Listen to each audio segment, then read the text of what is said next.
Hello, everybody. So also in case you don't hear us, also now welcome also the participants online and here in place. Please send us a message through this the chat function or the Q&A if you can't hear us. I hope it works for everybody. Very glad that Simon Batterbury, who is currently here also as a research fellow, will give us a talk today with the title Prefiguring Consumption Reduction, Recirculating Resources, Knowledge and Skills in Community Bike Workshops. Something you have or you are currently working on also. Yes. Yeah. Simon is Professor of Environmental Studies at the University of Melbourne in Australia. You can say a little about yourself also before you have been in very different areas of work. You are also editor of Political Ecology. Journal Ecology, yeah. Yes, so I just hand over immediately to you. Thanks very much. So I'm very glad to be here. And thanks to Tim and Harold and everybody else for arranging the visit. I've also put up on the screen some funding that's come from people over the years. I think there's a message. Yeah, it's the Soundworks. Okay, fantastic. And I'm also thanking the people here who have helped me with some of this research over the years. This is a long research project. I'm really a political ecologist working in Africa and the South Pacific, looking at nasty things that happen to vulnerable communities. But 10 years ago, I discovered community bicycle workshops or bike kitchens. And I thought, wow, this is very interesting. And my background in England was, I grew up in a family where I learned to fix things, repair. And I've met a few other academics who've been very similar in that way. They've had something in their past which has meant they're interested in repair. So being in a center devoted to the science and technology studies and looking at technologies, I think it's useful to look at something where repair is involved, technology is involved, but it's very simple stuff. It's not very complicated. We have some pictures. This is a bike I go past every day. So why is this bike here? Somebody has abandoned it. It doesn't work. What community bicycle workshops do is they fix these things and they either give them out to other people or they resell them or they do something useful with that. It's not very useful, but it's a symbol, in a workshop in front of a very, very expensive bicycle frame in Manchester. Right. Not working yet. Yeah, there we go. So there's a new book just come out, unfortunately not in Swedish, but a couple of languages. Le Tournant, Vélo. And Patrick Rérat, who's a professor at Lausanne, says that a cycling city is first and foremost a question of will, volonté, which means you have to push to make it like that. It is not going to just happen organically. So when we look around and we see cycle lanes, somebody actually thought in a metropolitan area or planning department to try and improve conditions for cycling. Sweden's quite interesting because of the weather in the winter and the stud tires and all these other issues. But somebody tried to do that. Now, mostly when we think about how do we get to this point, we think of transport planners and having an infrastructure budget that's devoted to different modes of transport. And currently in Europe, it's all about public transport, which Josh is studying, and bicycles are still important in city planning in many countries, not all. But what I've looked at is people doing things for themselves in communities.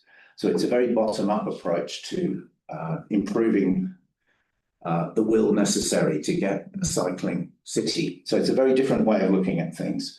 It comes from a bunch of theorists, which I'll talk about later, particularly Ivan Illich, and even Kropotkin, mutual aid, and a whole set of different concepts.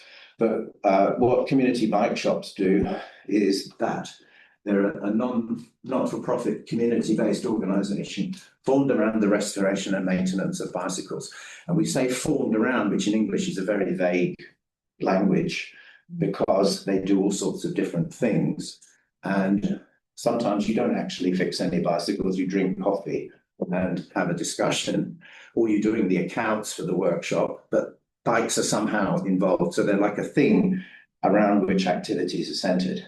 And this is a very small part of the human infrastructure necessary to have a bicycle city or to move towards sustainable mobilities, I think.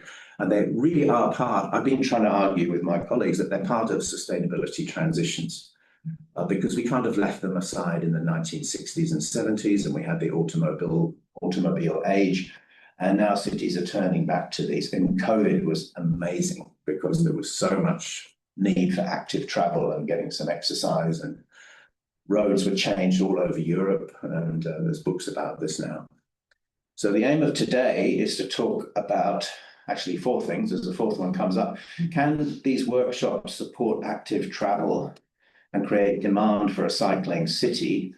And how do they do it? What are their major motivations and governance arrangements? That's actually a very complicated question because they're very diverse. What happens in them? And I can tell you about that one because I actually help manage a workshop in Australia, and I have done since 2019 when I left Lancaster University to go back to Australia. Are they really socially just? Is this a just way of operating in the world that's fair and considers everybody, possibly? And then with their small scale, are they actually prefiguring a low carbon future better than some of the official planning agendas? And that very much depends on the country and the city. Sometimes they're ahead of planning, sometimes they're coming behind, backstopping. Are they part of the question of will? And then lastly, are there big lessons here? There's always big lessons in research talks. So there are big lessons for urban practices and community economies research, I think, and transition theories. So how did I do this research? I've been going for 10 years, and I don't use Harold's Brompton bike. Sorry, Harold. This is not mine. This is somebody else's. Oh, that's somebody else's. Yeah, I don't use them. I don't use a Brompton. I have one of those bikes, and sometimes when I go to workshops, people are quite interested in this German technology, willful birdie. And I travel by bike and train, and I've had stays in all of those countries over just about 10 years. And I have volunteering in the workshops. I give my time, and then I do conversations about workshop histories and personnel and labor, business models, challenges, etc. Some people, like, I was in Stockholm on Sunday, and people said, here is our annual report, have a look, and got all the financial data on how they operate. And so I've looked at about 60 workshops without a real formal interview schedule, because people are busy doing things. They don't have time to stop for an hour and just chat to a visitor quite often, even if you set it up beforehand. And also online, some countries have NGOs have to report their activities, and you can access those. So it's a 501 type thing in America. There's different reporting techniques for associations in the UK where you can actually see their activities and budgets and so forth. And then I run this workshop in Australia, WeCycle, which only gives out bikes to refugees, asylum seekers, people in need, like people just out of jail or people who are homeless. And so we have a particular purpose. We're a particular type of workshop. And I learned fixing skills as a youth, and also living in Ouagadougou, the city of two wheels in West Africa, for a PhD, where if you didn't fix your own bike, you were going to be stranded. So you had to learn. I do these research seasons. I've cleverly got it into the summer periods in Europe when I'm visiting family and so on. So I often go around a number of workshops. And France, I went around with Matthias Coache, and in the UK, I had a British Academy fellowship, which was a bit of a surprise, and it allowed me to visit many operations in that country. So it's all ongoing. So let's just go back to bikes as a technology. So in brief, in 1, 2, 3, 4, 5 points about bikes, which I think are important for this, a guy called Hendling called bicycles a low-hanging fruit to reduce CO2 emissions, because you cycle and you're using less emissions than a fossil fuel car, obviously, or even a bus or even a train. So they're good in that sense. I believe there's a backlash happening about bikes, partly due to Trump right-wing type politics in some countries. Bicycles are thought to be a bit lefty and eco, but also people are getting very angry about e-bikes. I don't know what the situation is in Sweden. We can have that in discussion, but delivery riders, that's a kind of a racist critique sometimes where I am in Australia, because white people don't do deliveries, but the pizzas and so on. And there's also anger about, most of those bikes are illegal according to national law because they got a throttle, they go more than 25 kilometers an hour, etc. And there's been some nasty accidents, and there's been some teenage gangs using e-bikes to steal iPhones in London by grabbing them and shooting off. So e-bikes, people are lumping in e-bike riders and the bad stuff, I think also with critiques of cycling. But we have a renaissance of urban cycling periodically. So John Puccia, who's one of the key writers on cycling, wrote this book, City Cycling, and they identified the Renaissance in North America around 2011, 2012. We've also had one associated with the climate emergency, because cycling is an obvious thing to help. And also with austerity, people are going back to bikes right now because they can't afford fuel. I saw that leaving Australia, where fuel is like ridiculously expensive with the Middle East crisis. So that's a push rather than a pull towards cycling. And I think bikes can be quite a fair or just form of transport. They're cheap, they're accessible, able-bodied people can ride them, and of all creeds and colours and everything. And they're simple to fix. And if you live in a flat city like I do, they're quite good for getting around. They're also objects of passion and desire, as some people know. And in some ways, this is a technological marvel that was invented a long time ago and has stuck with us. So Peter Cox's compendium Routledge compendium on bikes just has many chapters about the marvelous history of bicycles and different manufacturers and so forth. It's really interesting to read that book. So repair of bikes isn't just a skill, it's actually a social and convivial activity in certain settings. So the workshop, instead of you sitting in your garage or on the pavement trying to change your chain or your inner tube, swearing maybe, is where you can get together and do it. And Inez van der Meers there is a famous person in Brussels. She helped to found a workshop, which is really well respected. And those sorts of people help drive this conviviality. Now, here's a thing, economists have not liked this part of my thinking, but I think there's a difference between supply and demand in the application of this type of technology, the bicycle. So bicycle planning mostly focuses on supplying better infrastructure like cycle lanes, places to park your bike, a share scheme, even those annoying scooters over there are part of the infrastructure that's supplied to people to enable them to do things. And this needs a lot of financial resources. Like here's one of the most expensive cycle lanes in Europe. That's a tunnel that was a dual carriageway road that goes through a big, almost mountain, a big hill in Lyon. Lyon, the river moves around and it's pouring right through. They've made it into a cycle lane, and it has music and it has lovely lighting, and you can go along, and it's fantastic. And Josh, you should go there because it's pretty interesting. And there's also, it costs money to run these cycle schemes. I think this is the London one I've shown here with all the share bikes. And then, but we also get some really awful civil and transport engineering solutions, kind of moronic ones. Like this one is so frustrating, you can't fit your bike through a place where it's actually a bike path. This is the stupidest cycle lane ever. This is all from the internet. I didn't see this one. That could be me though, couldn't it? And then there's plenty of cycle lanes. You've probably all got an example from your own countries of stupid things. Bucharest is the winner. So Cosmin Popan, we interact, he's from the city, and we interacted about this one, which is somebody who did that arrow on the cycle lane. So So planners, they've done some great things. I haven't had any complaints in Sweden yet, except Stockholm was way worse than Linköping or Cyclage, and they have a protest movement about all of that. But it can be good and bad. Then the next thing is this French word vélonomie, which I think also Peter Cox uses in his latest book or two, is a French sort of compression of skills in bike repair compared also with skills in riding. So you need to be able to ride safely, and it helps to be able to fix your own bike because it's cheaper and it makes you feel more in touch with your tech that you're working. So this laptop, if it breaks, I don't know how to fix it, but if my bike breaks, I can do it myself.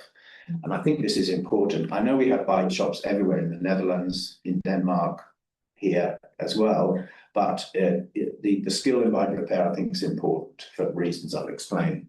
It's part of, so demand, as opposed to supply, is us as humans thinking we would like to have a bicycle, we would like to ride, we need to get around. And it's a very different way of thinking about increasing cycling as a pattern of behavior, as a mobility option. So I think this holds, but there are a few things that people have said to me, is this supply or demand? But it's the same in economics, supply-demand curves, you can argue about which goes where. But it's definitely more the human infrastructure side. We wrote a short conversation article about how workshops fit into this model. Things that increase demand is, as a youth, you learn to cycle, so that's useful. Bicycle justice projects with marginalised communities in which, like, we give out bicycles in our workshop, and that helps people either learn to cycle or be more confident. Bike protests, and Lefebvre doesn't quite touch on bike protests, but his work does say that, you know, there's a number of collective actions in cities fighting for the streetscape and rights to public space. So Amsterdam had a massive protest when they tried to close a cycle routeway near the museum quarter, and people came out in their thousands, and that actually pushes people sometimes to adopt cycling. So all these protesters in Lyon, I think that was it Lyon or was it Montpellier? I forget. Those guys are impassioned about cycling, and it might push them to do more of it. Low carbon mobility choices. Some people do adopt the ethics of, if I can actually cycle, maybe I should or would. And also for fitness, because it's an active travel mode, and efficiency. Like, it takes me very little time to get from city on my bike, so I would rather do that than get the bus or walk. It's just straightforward. Efficiency works for many people. I'm not going to go to scooters, though. You get no exercise. Anyway, so repair is part of the everyday gritty side of sustainable demand for cycling. It doesn't have to all be devolved to bike shops, which are really useful, and those guys don't earn much money and they're very dedicated professionals, but still, I think we can do some ourselves. So I've been looking around in Sweden. There is a little student workshop just up the road. Reed, is it called? Yeah, there's a little one there, but it's hardly open very much. I've just been across to Stockholm, which I'll show you in a minute. Stockholm actually has some critical mass protest rides, which is interesting, suggesting that the facilities are not as good as they could be. Lund has the bicycle repair place, which I hope to visit next month. And there's bike kitchens in Uppsala, Malmö, Göteborg, all over the place. So the big cities have them in Sweden.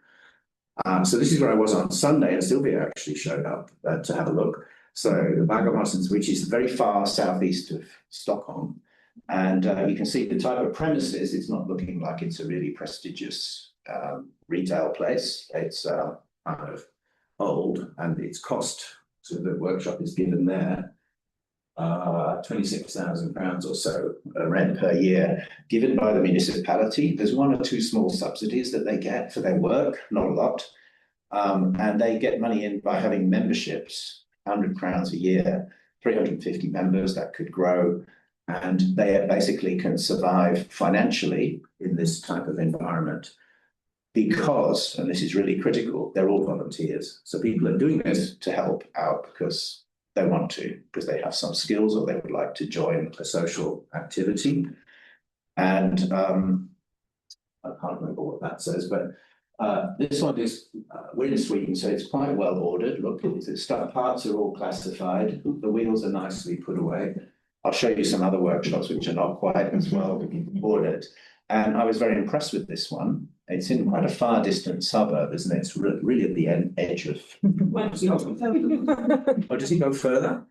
Yeah. It's on the metro line, so. Oh, yeah, there is a metro. Yeah. It's a very hipster. It's, yeah, It's very well. So that's why the. Yeah, so you can get there. Yeah. So this leads me to think about what are the types of workshops. So that workshop is in type A, which is where the workshop lets you work independently on your bike. And you can get assistance if people are not busy. So I just was helping out with a person who came with her sons were fixing BMX bikes, and the brakes are very complex on those. So we were doing that. And most of these types of workshops offer tools and parts and a space to work. Can't do much about the weather. This one goes on 12 months a year. Some of the ones in Sweden don't. They close down in winter. And you've got outputs from these activities are lots of knowledge that people gain at a better functioning bike. Plus, you might want to come and help yourself. And I find in our one that people come back and say, well, I don't actually know anything, but you really helped me. So can I help out? Because we're in type B. Our prime activity is to help other people. Some local people come along and say, can I borrow a tool? And I say, you stand over there, but we're fixing bikes for this refugee group. We need to get it ready by 10 o'clock. So there's a different type of workshop. There's a restriction on public just walking in, and the bikes get donated for free. So we help families and kids and adults for free. Some of them coming from war-torn countries. Currently, many coming from Afghanistan, Syria.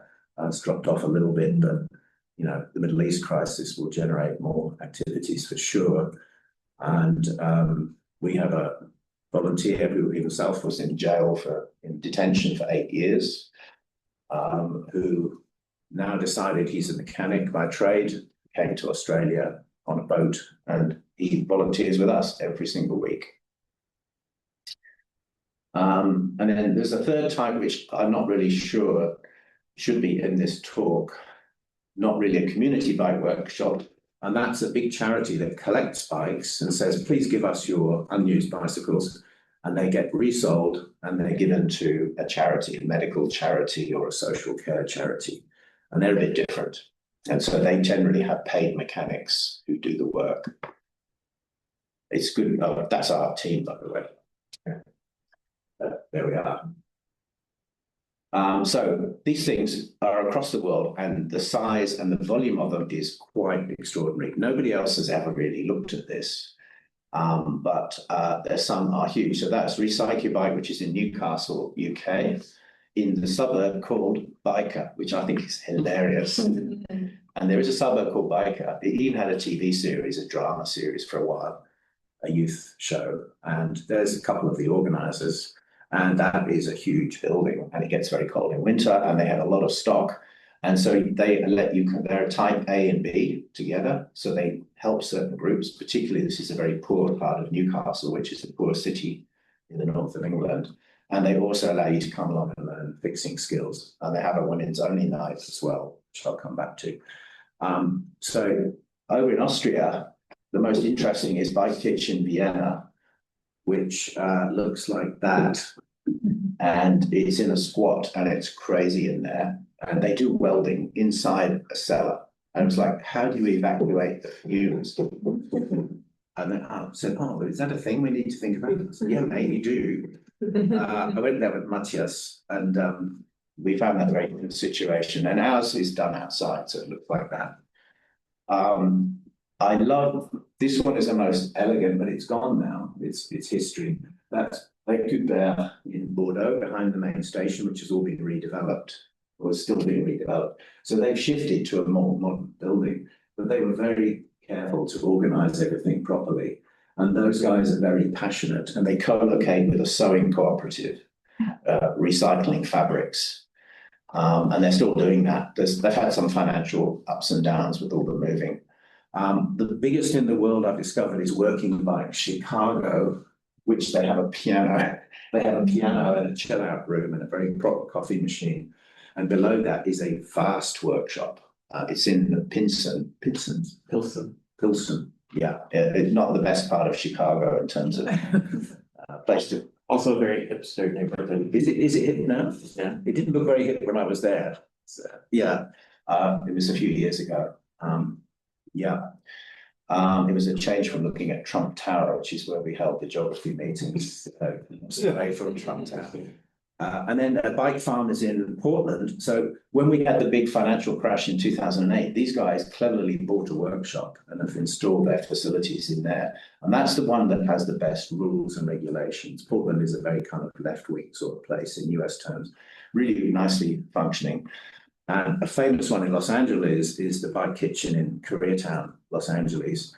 And they managed to buy their premises again at a time when they could afford. And that one is really very interesting in terms of the languages and the people that come through and the people that help. Right, so I had to do a kind of STS style diagram. So here it is. This is the beginning of it.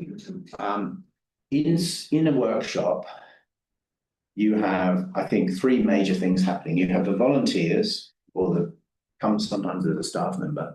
You have bikes and parts and tools. You can't run a workshop without the tools, or the parts, or the bikes. You have people who come along who are seeking repairs or knowledge or parts. And those three interact constantly throughout the day as the workshop is operating. They're embedded within a premises. And I have to have a whole long discussion about the premises for these workshops because this is a real big issue. And these things are the factors which are actually linked in. So this is an assemblage in some ways, or it's a social field, or we call it actually a bike space. Alejandro Manga and I, in Peter's big companion to cycling, Peter Cox's. So there's people, things, social interactions. But if you start to think beyond that, what interests me is that this, and Harold has written a bit about this, this little thing is embedded within these wider scales. And that includes various non-market-based transactions that go across to municipalities, to national regulations and rules. French workshops, for example, have, there's a way now through Ecologic to show that you're creating a circular economy. You can get money back if you fill out many forms to say we'll want to receive government money for being good with materials. And that's the outside stuff. There's government links, there's different other community organizations. We work with 12 different social care agencies supporting people in need in the city, and they refer people to us. So without those wider links, we would be sitting around wondering who to give the bikes to that we've fixed. So that's important. And then within communities, there's all different types of mutual aid, and people come along and say, I work for a children's charity and this family don't have any bikes, and could you help us, and so forth. And so I think these three things, the governing the workshop, the skills that you learn, and sociality all coexist, but they interact with what's going on in the premises outside and then mutual aid as well. So back to locality and where are the workshops? You don't need much in a bike workshop. This room would be fine if we have to get rid of the table. Electricity is useful, some form of heating or cooling, depending on where you are in the world. Usually they're found in places with cheap rents. They're in abandoned buildings. They're in some space that the municipality will guarantee that you can have a lease. Sometimes they deliberately locate amongst a population that has particular needs. And there is an anecdote in Melbourne. A new workshop started up in two storage containers. They're useful because they're made of metal and they can't be stolen. Anyway, in the worst suburb we have in Melbourne, somebody kidnapped the worker, a gang, and held him hostage. It's like, why? This man does not have a lot of money. But it took 24 hours for the police to find him and get him released. And so that one suddenly closed down immediately. And so workshops can get political and tricky sometimes. Small workshops are opportunistic. They look for space. Usually a municipality might have something. At least in Australia, there's a surplus of abandoned buildings and things where the council doesn't know what to do with them and so on. But it's a constant worry, this thing. The bigger ones, I'll get to the bigger ones, but Cyclage in Glasgow is an enormous operation, founded by a guy who was in the finance sector in Paris, a French, Greg, what's his name? Greg. He quit because he got burnt out with being in this yuppie, hyper busy business. Ended up moving to Glasgow and founding this bicycle enterprise, which has become enormous. So they have 2 huge warehouses. They now have a 3rd place where they operate. There's a small one shown there. And they also fix the bikes for the local bike share scheme, and they make all sorts of money doing different activities. They're a big social enterprise.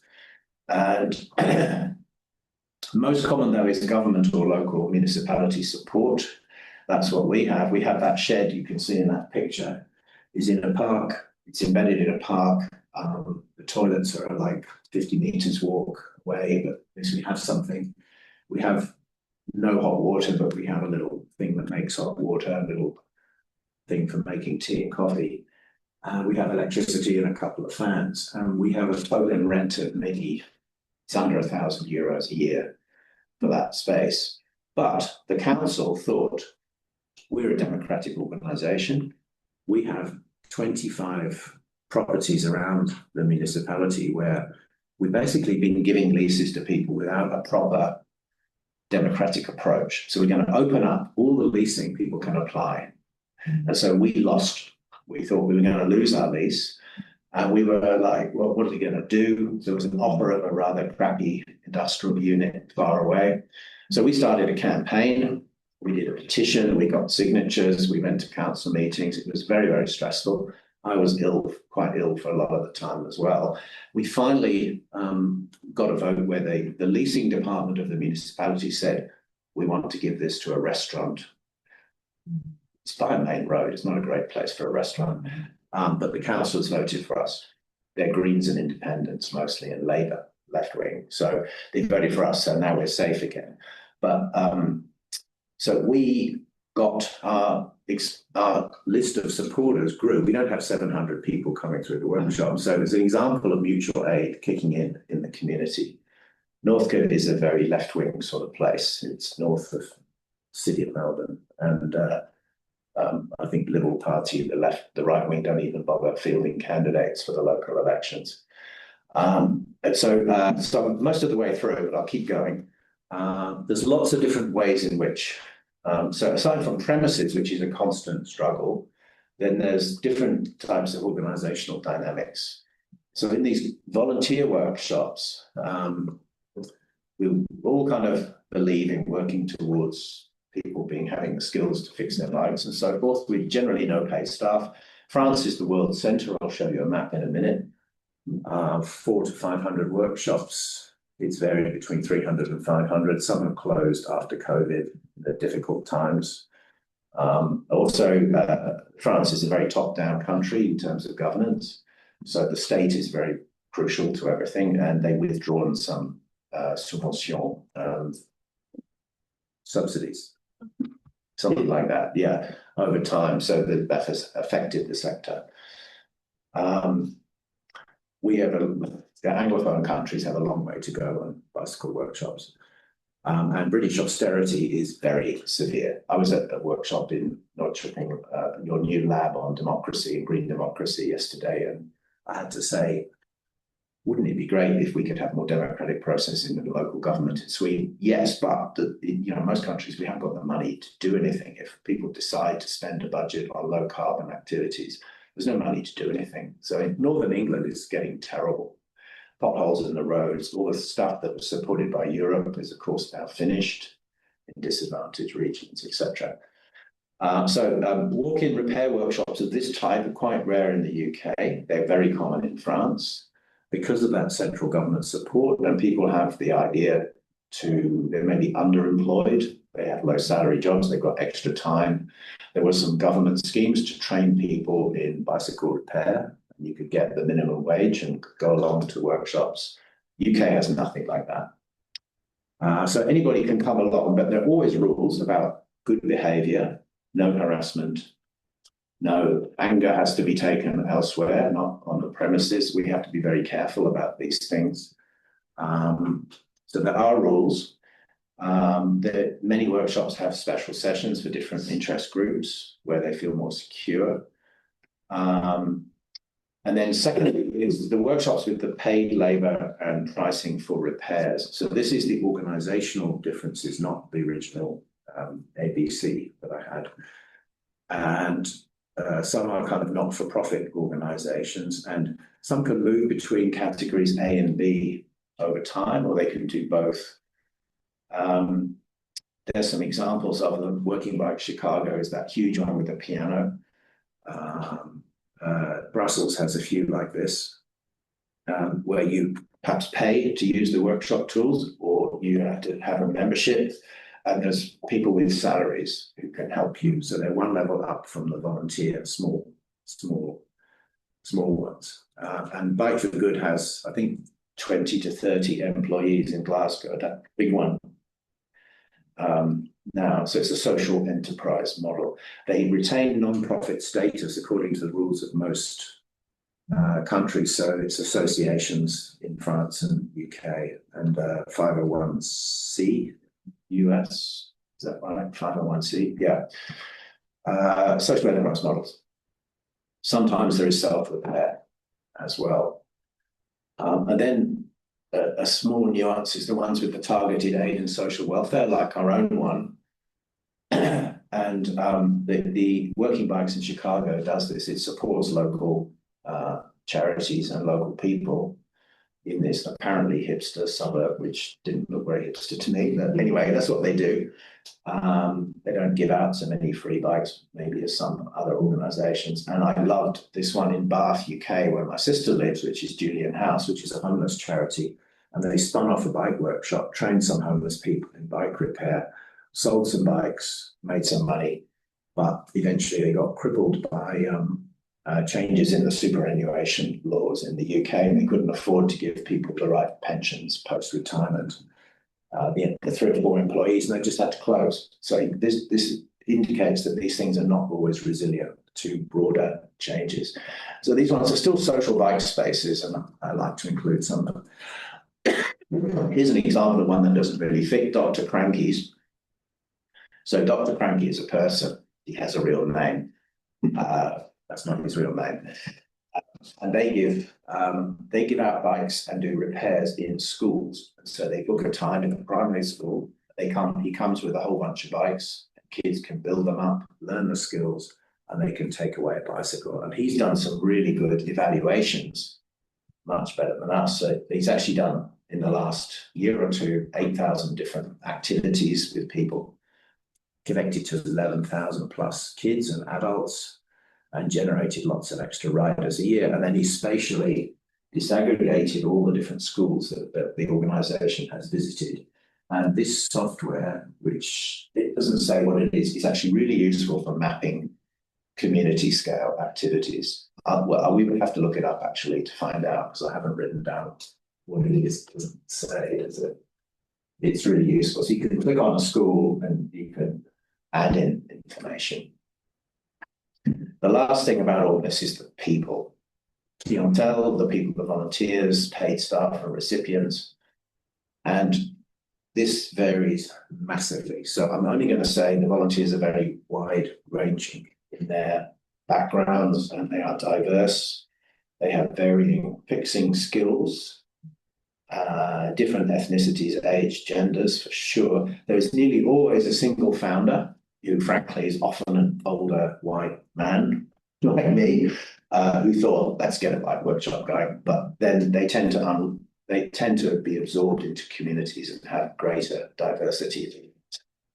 Our one was founded by Gail, actually, who's on the left of this picture, as a community activity.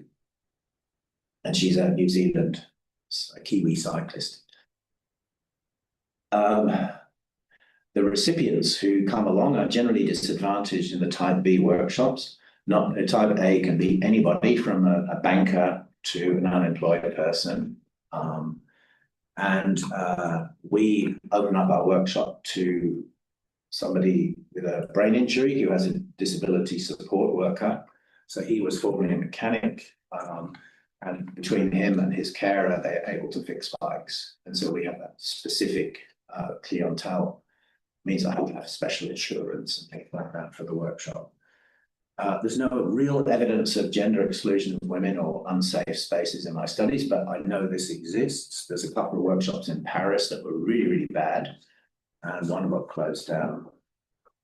And then social enterprise workshops can be run by people who left other jobs like Bikes for Good. And I think mainly the volunteers have unification and they don't have utilitarian reasons to volunteer. There's lots of emotional rewards and sense of purpose. And Leica in Newcastle has this particular session, which is women only, and that's also become a common thing. Oh, there was one more point. So networks and linkages. Workshops don't exist just as isolated places. They often do in the early years. People think, oh, there's nobody helping anybody around this neighborhood, so I will set up a workshop. But there's now various linkages. So the biggest one is Recirculating in France. Again, an amalgam of words that doesn't quite make sense in that language. So there's online networks. Bike has become an online network in the US, and they occasionally have meetings, big sort of fiesta things. Some workshops don't like to volunteer, being linked into others. The Vienna one, I said, what is your linkage with the other workshops in Vienna? They said, we don't like the other workshops in Vienna. They're too conventional. They're supported. We don't like the state, which is giving them money. There's one in the center of the city. And we're a really old one. And so we link with people in Bratislava, which is actually not very far, is it? No, not very far at all. Anyway, and so the Cyclage is the biggest network. There's also things like vélo, which is just another strange word for having a big party, a bicycle party. The one in Brussels has a spin-off where everybody rides naked around the city. It's just the Belgians who do that. So there is networks, links to the state vary. So some of the Cyclage membership organizations have some ambivalence about state support, but they will take it because of the employment schemes and things like that that have been available. But this is the Cyclage map of membership of their organization, and just look at that. So currently it's 503 workshops. I did this morning. That's the highest I've ever seen it. It's been as low as 300. It went down after COVID. So they have to pay a membership fee and they're joined into this Cyclage. Cyclage has an annual conference meeting with lots of crazy activities and also workshops and talks. Everything's done in French. But they've got members as far as Berlin and places where they don't speak French, and Belgrade. So I'm not quite sure how that works. I'm going to go down to Barcelona in June and see what's going on down there. So conclusions. I raised 4 different aims for the talk, and I'll go through some of them. So workshops, I think, do build demand for cycling. Are we talking hundreds of people in the city, maybe not thousands and thousands? So it's still fairly small, but I think it matters both materially and symbolically. Repair is a really powerful thing. And I was privileged to learn how to fix things when I was young. Not everybody has that privilege. And this is a sort of place where we can learn some skills. And it combines material practices with also being in part of a community economy, I think. And it generates new thinking, and it's usually quite liberating. It can actually be frustrating. Illich said that tools are intrinsic to social relationships, and I think that's quite true.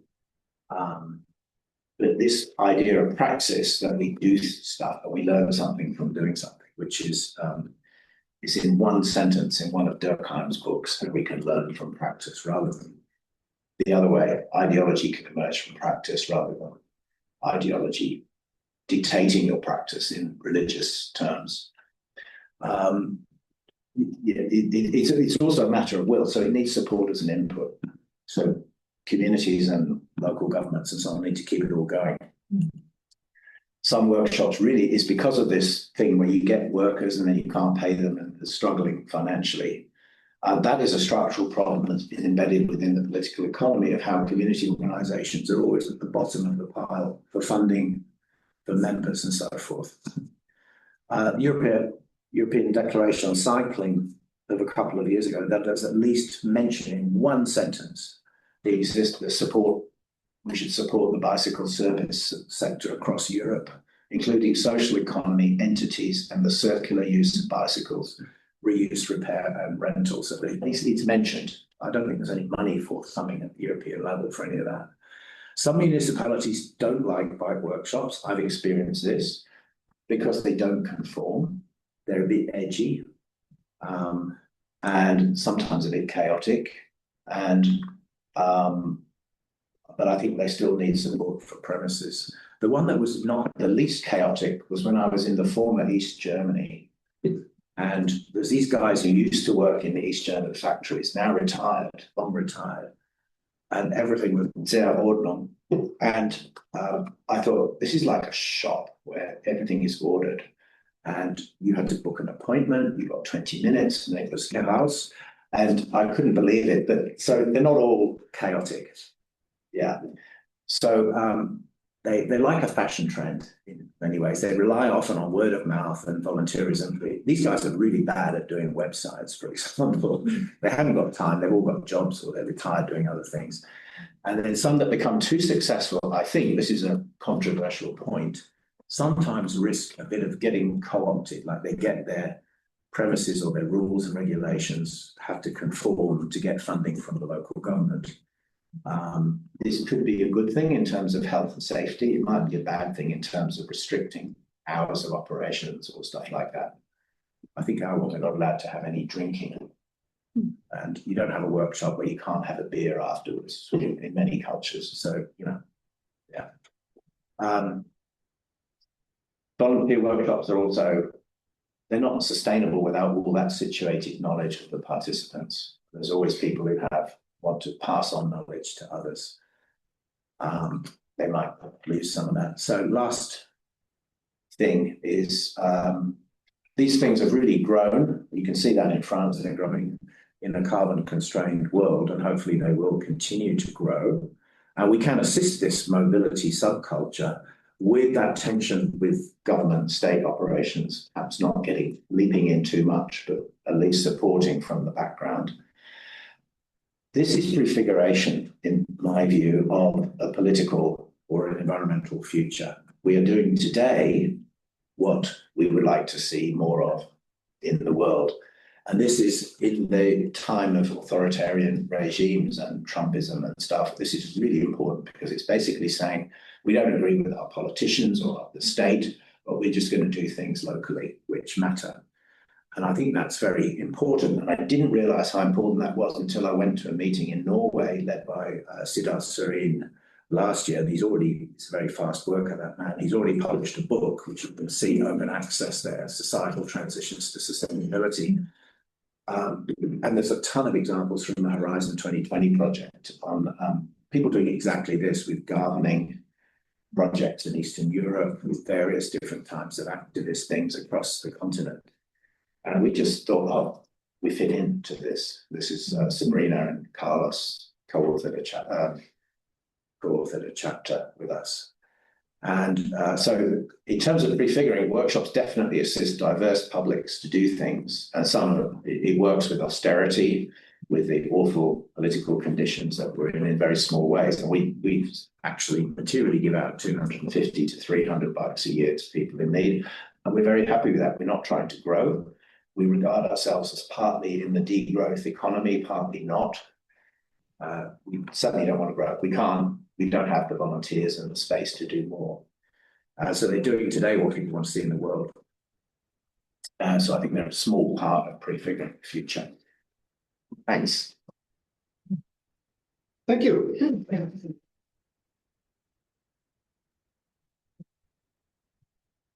Thanks, Simon. Great. we have time for discussion. Also, people online, you can just send us a short question or indicate if you want to ask something through this Q&A.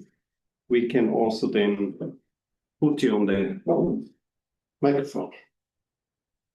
Yes, thank you very much for this talk. Very nice to see you put so much color into this.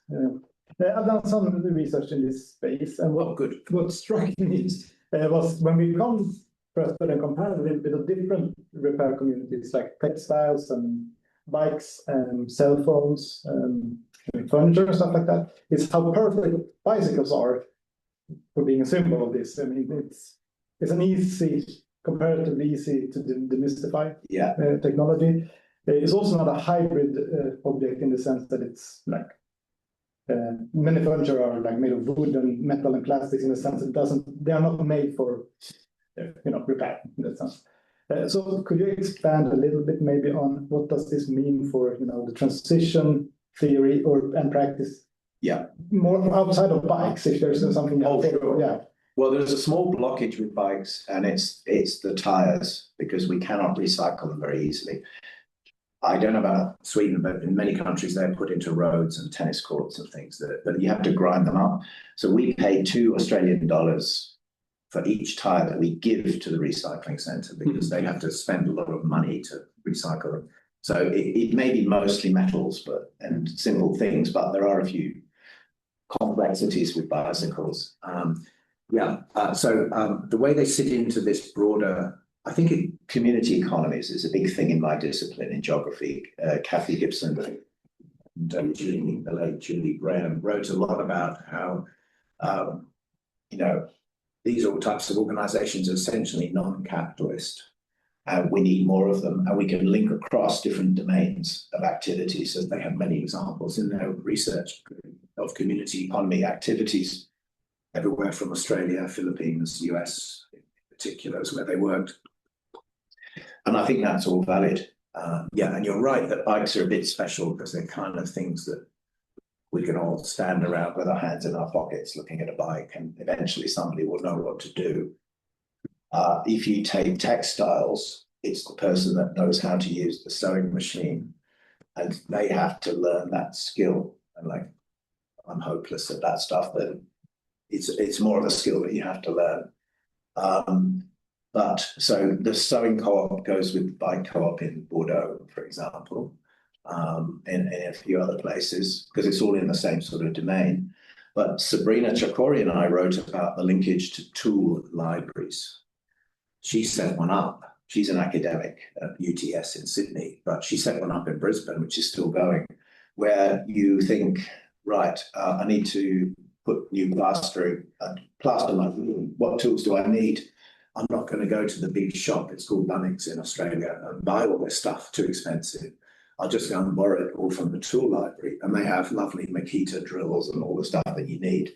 And you become a member, you borrow. These things are rolling out alongside bike workshops, and also repair cafes.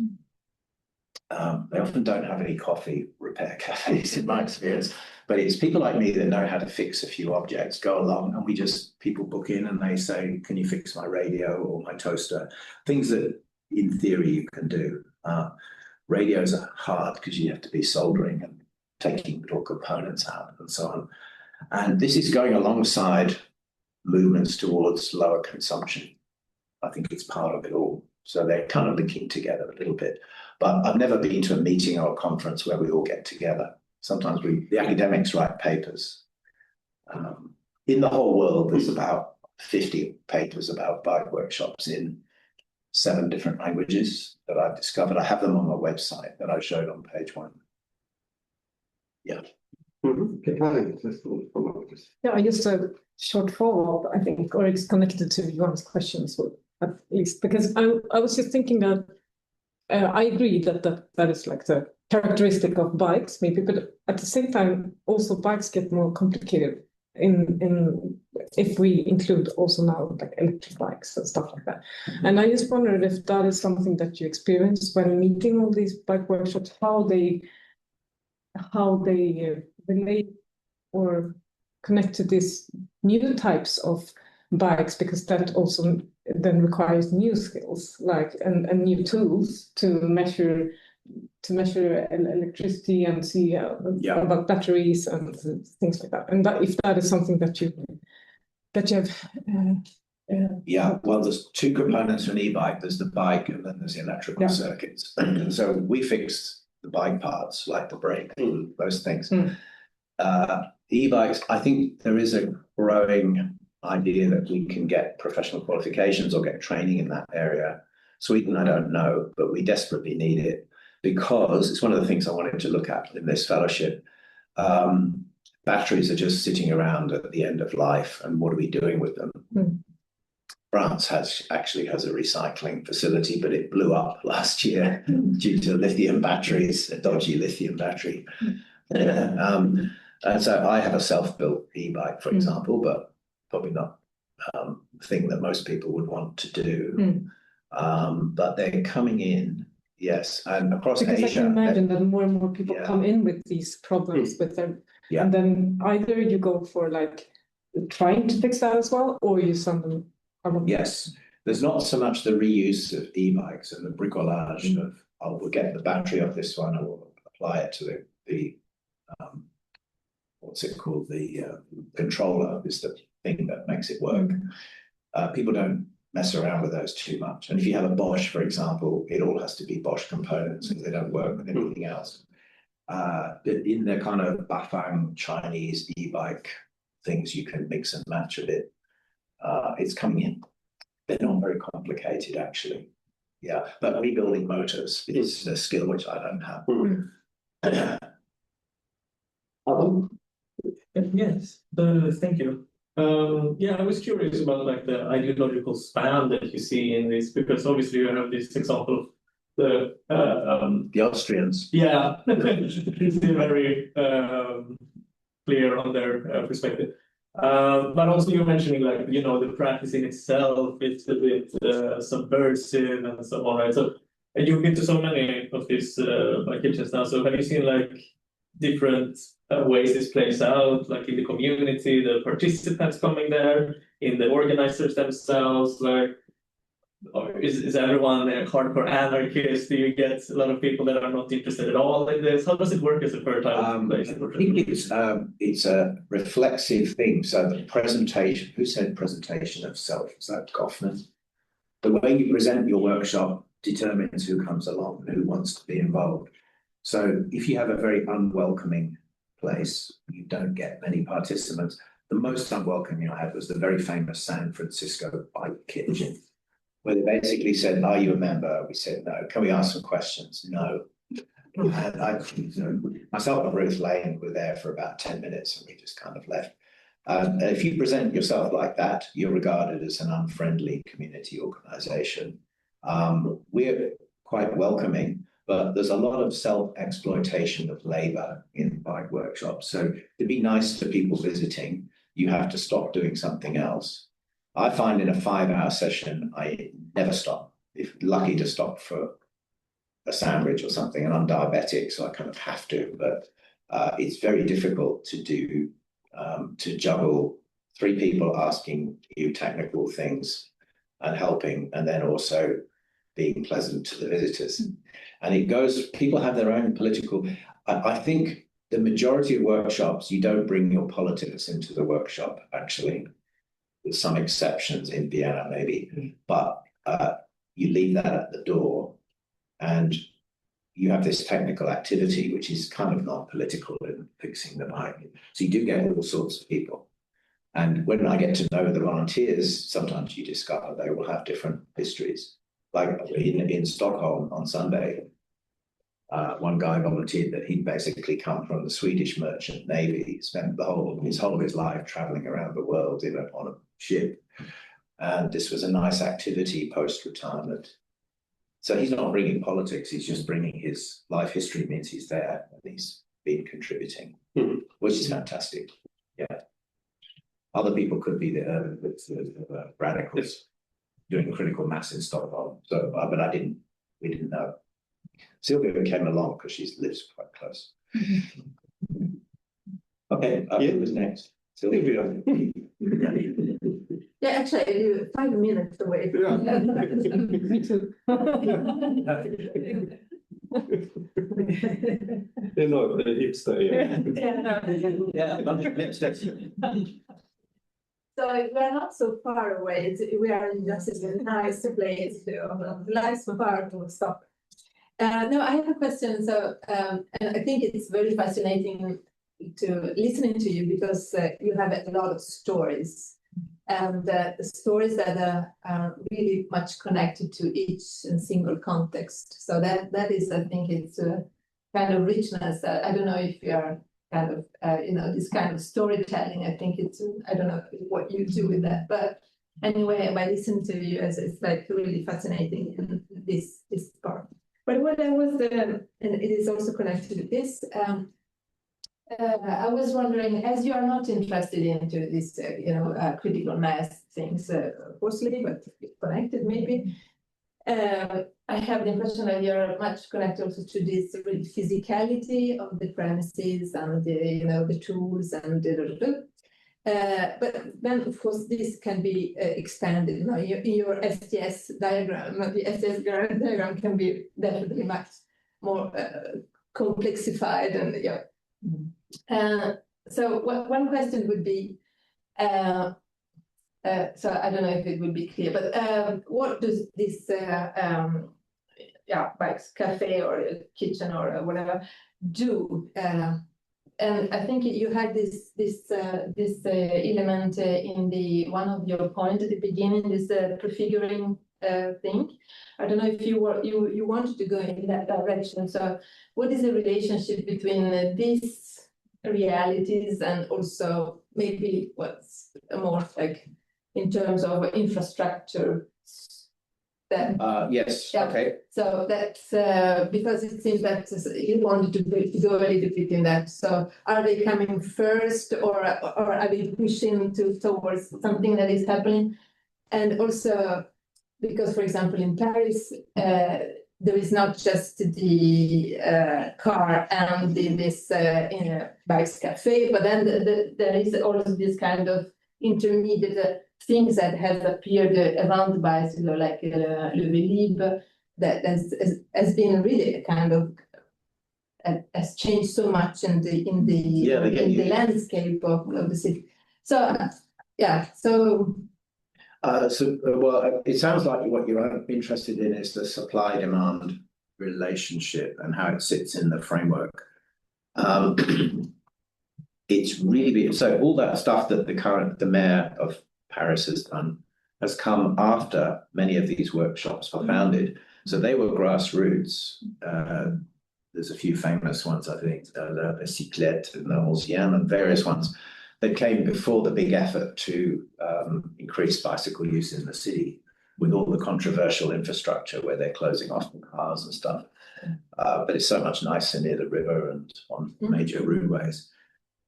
Also London, there were workshops around where I grew up before they put in the major cycling motorways, which are blue, and they, you really have priority. And it becomes a bit like Amsterdam, where cyclists are shouting at pedestrians, which is a thing that happens in Netherlands quite a lot. So the people I've talked to at workshop level and some of the planners are a little bit disdainful about the chaotic workshops. The people in workshops generally support good infrastructure. Nobody who's a cyclist doesn't like that. So they do work together, but sometimes workshops came first in these stories. Other times there was good infrastructure anyway, and they came along to add different angles to the bicycle space.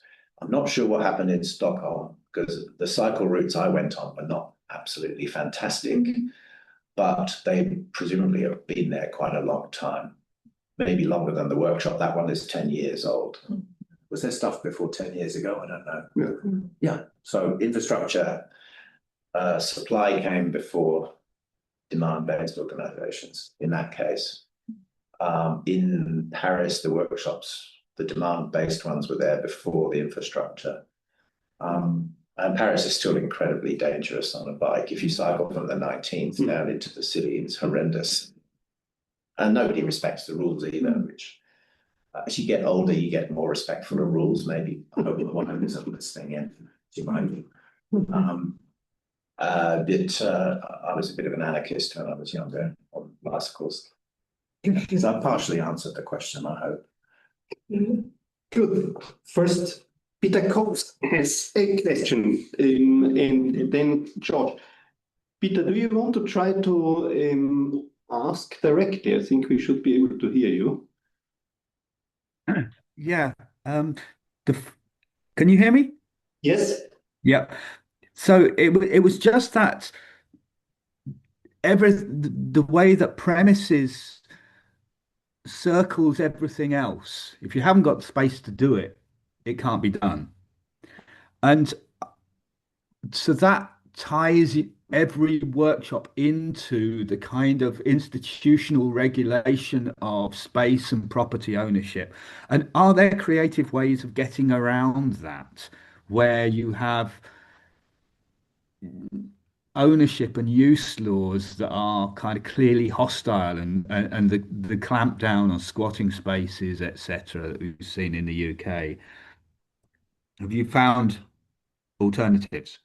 Yeah, so I'm trying to, I have to go back and categorize, but I mean, exploiting the GFC to buy a premises, I think, is a really good example of using capitalism against itself, isn't it? You wait for the downturn in value. And that's what they did in Portland, for example. And I believe the one in Chicago is actually owned by the cooperative too. But, you know, Lefebvre wrote a lot about taking back common space. And I used to have a slide in about David Harvey writing about urban capitalism.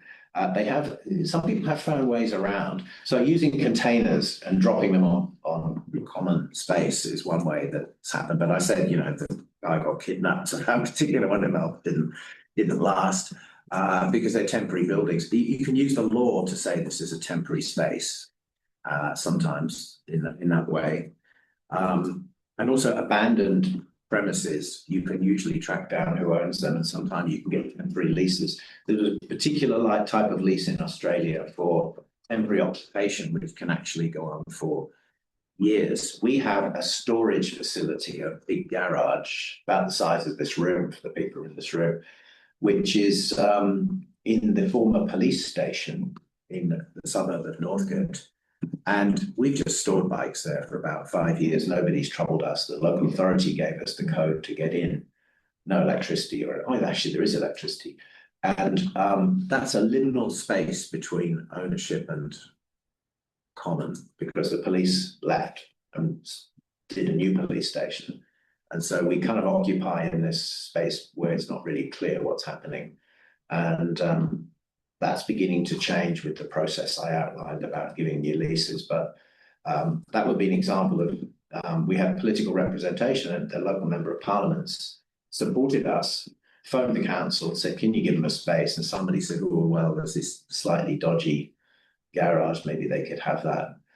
But you know, aside from what you've said, Peter, people have a lot of turmoil about premises. So the one we went to in Lyon, for example, at that meeting that we were both at, that's all moved. Le Chat Perché, they got kicked out. They've had to get a bigger, more expensive warehouse now. And this happens every few years, and it's kind of disappointing in a way. Because, you know, in France, what you need is permanence in the permanence. So you need a kind of activities that go on in the permanent place where you're residing, and they can change.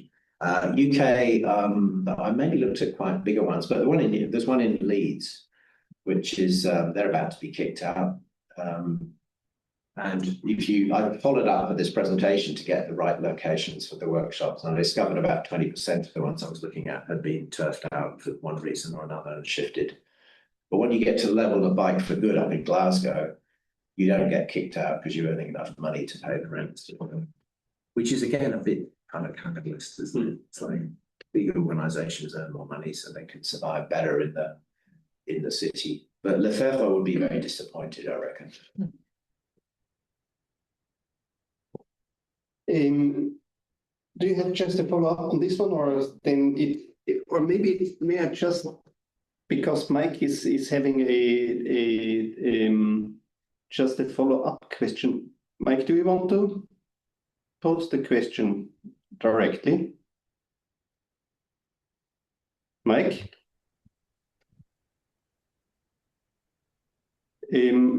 Otherwise, we'll go first with Josh, and then Mike, you can ask afterwards, so otherwise I'll ask the question.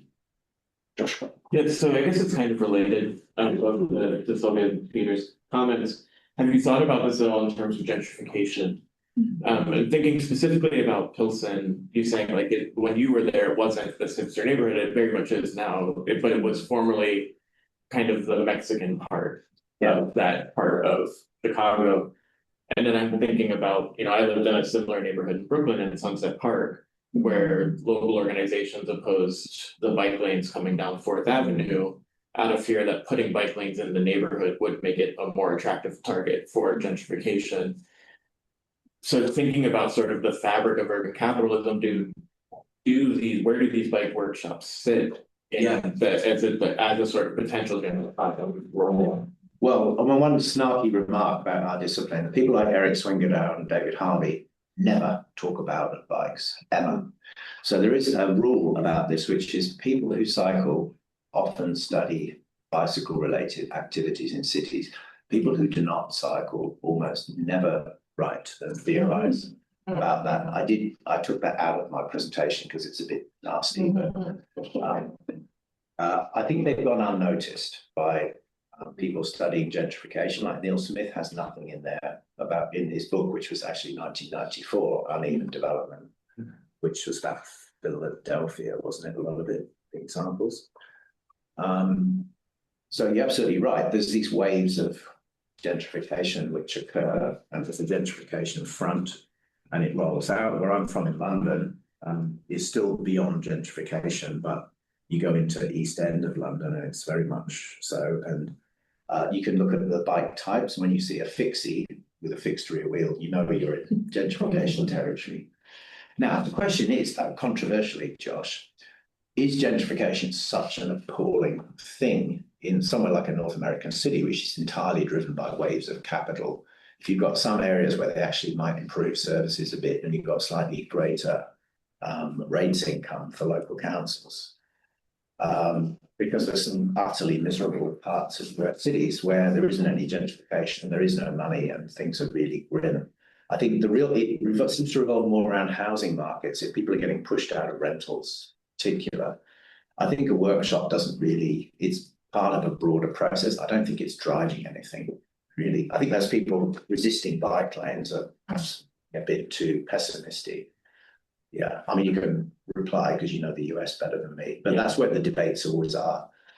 Yeah, I think in the US, the argument is that creating this kind of infrastructure is creating an infrastructure for potential gentrification.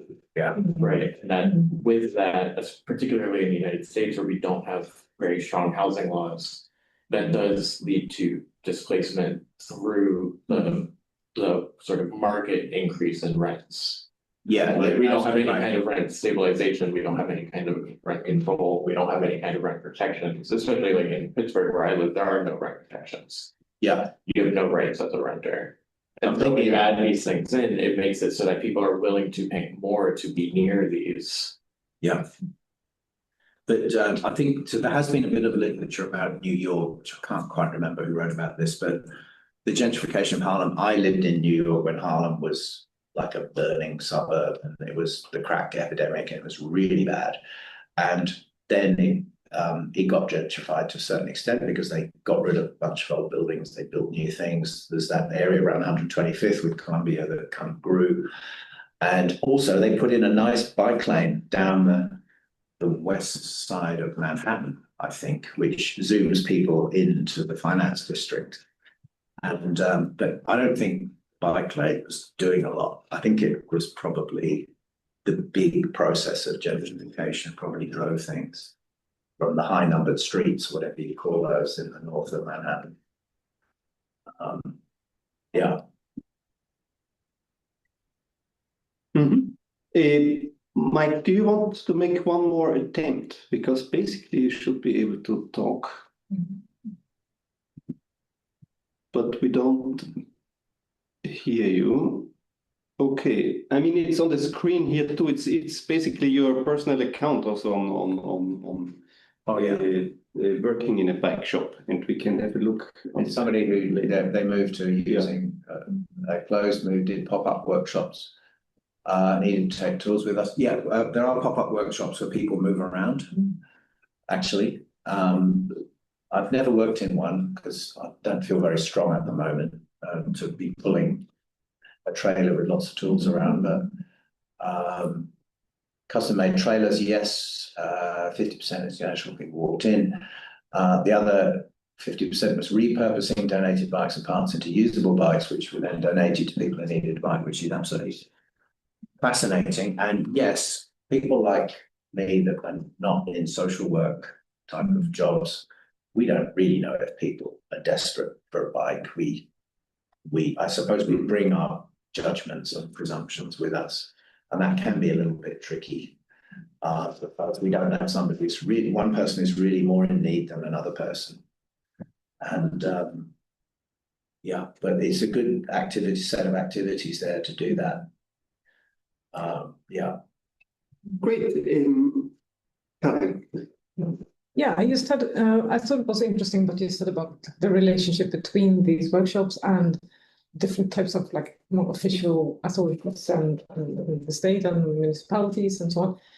And I was just thinking, at least here, I know there are several municipalities that offer these kind of repair workshops more or less regularly.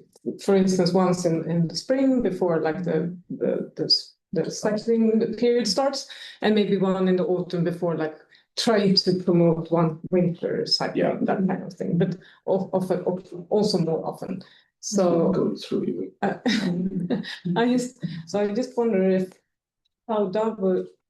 that is common more generally in other countries, or if you have seen that, but also how that relates to these types that you open up, because like this could also be a potential for collaboration or maybe another type there, and that kind of Well, I don't know if you've got any people from Melbourne here, but they will know that this is a very important thing. So our local council, which was the first one in the world to declare a climate emergency, but now they have no money to do anything about the climate emergency. But anyway, one thing they do is they partner with our little organisation to run a session once a month for anybody who lives in the municipality to come along and have their bike looked at for 20 minutes. 20 minutes can stretch, because if somebody comes along with 2 flat tyres, rusty chain, no brakes, you can't fix the bike in 20 minutes. But some people, it's like, oh, I've got a flat tyre, so I can go and get a second hand. We have second hand everything. We have a few new things like brake pads and so on. We can fix those. And so they give us a little sum of money, a few €100 a month, just to do these repair sessions. And they're always fully booked. And a council representative comes along and books people in. And then we have 3 or 4 mechanics. And that's a really good type of partnership. And so we're supporting their KPIs, their goals, by getting people mobile in community. At the same time, we're possibly getting enough money to buy some new cables and brake pads and tyres. So that works really well. Plus, of course, they give us the subsidised rent. That's another way in which there's a partnership, I think. Yeah, and I think the one in Stockholm we visited, that's subsidised rent too. It's a strange building, but they're all strange buildings, kind of. So yeah, it's good potentialities there. Yeah, and of course there are cyclists in municipalities working, and that's the case for us. Yeah. Great. Mike just let us know that he is based in New Zealand. Must be somewhere around midnight. No, I guess. Oh yeah, that's very late. Oh, Hamilton, which I've not been to. Yeah, I was thinking you might be in Christchurch. Yeah, because Christchurch has a big, well-functioning workshop, which is not closed down. And I will just say, I went to Wellington to visit Bicycle Tempest, the workshop that was around in Wellington 10 years ago. And I fixed a meeting to meet with the people and have some discussions the next day. And they didn't show up. And Bicycle Tempest was involved in that infamous event in Wellington where there was a supposed terrorist who was apparently being harboured in the building up near the university there, and they were a bit wary of authorities. They thought I was some sort of spy. Yeah. Yes, but Claudia. Yeah, you mentioned at some point the link between other types of organization that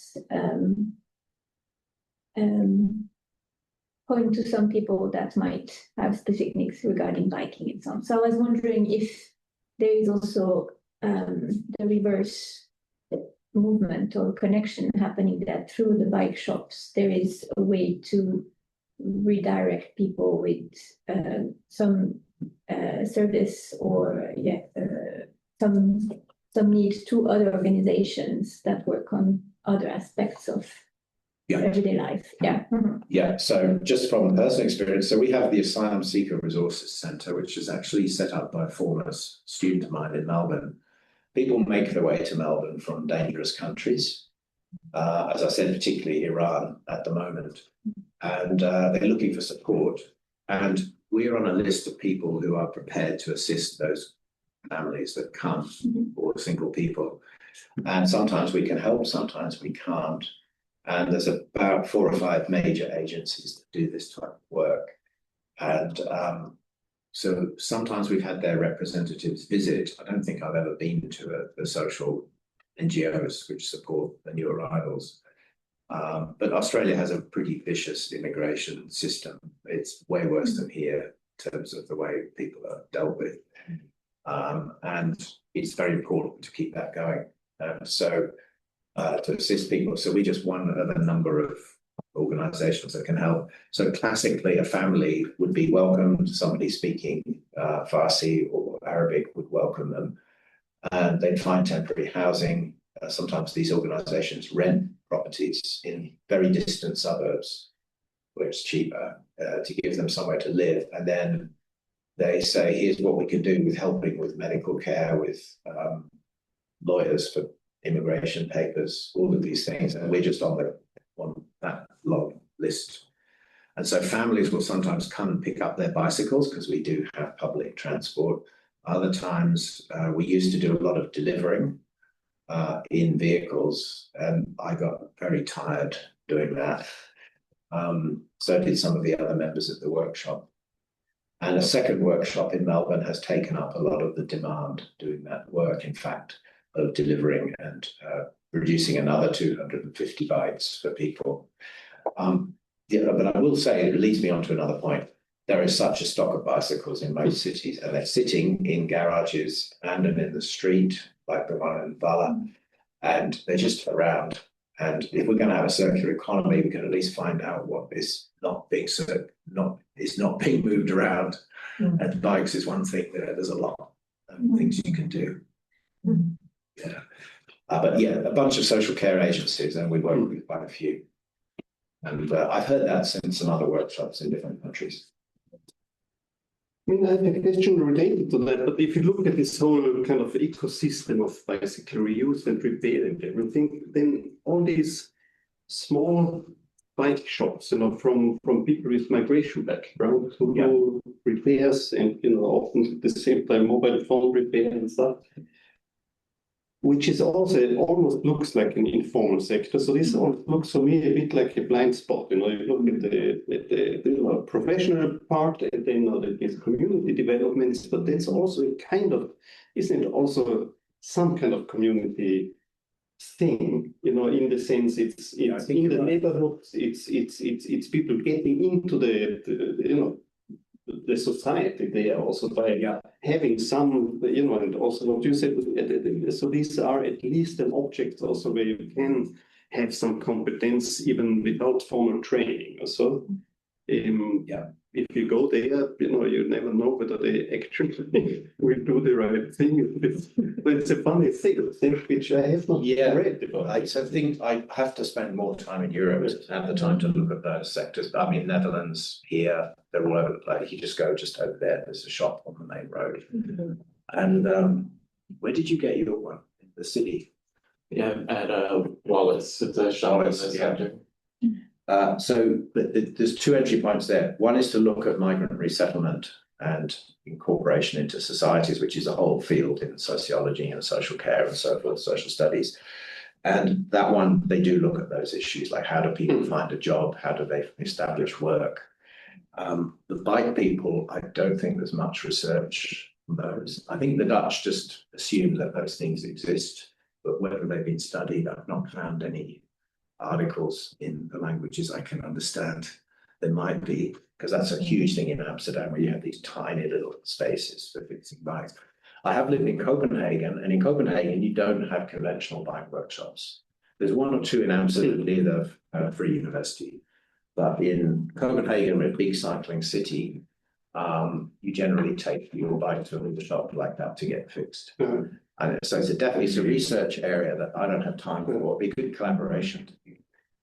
We don't have that in Australia. Because there are many in shipping actually also. Yeah, usually I know some in some small seller spaces or so, and also in terms of which premises. Which just means you don't need so many workshops anyway. But maybe you're not learning this. Yeah, but it's an alternative between these kind of workshops and professional bike. Yeah. And you also never know how much you have to pay. You don't know how much you will pay, you don't know whether they have the tools, it's a funny thing. Because sometimes you have to help yourself a little. Yes? There are a lot of questions, but I was thinking, as you were mentioning the gender issue, there was no gender issue, but have you encountered bike workshops led by women? Yes, there's one in Sydney. One in Sydney. One in Sydney out of only 3 or 4 actually. There's not many in Sydney at all. And there's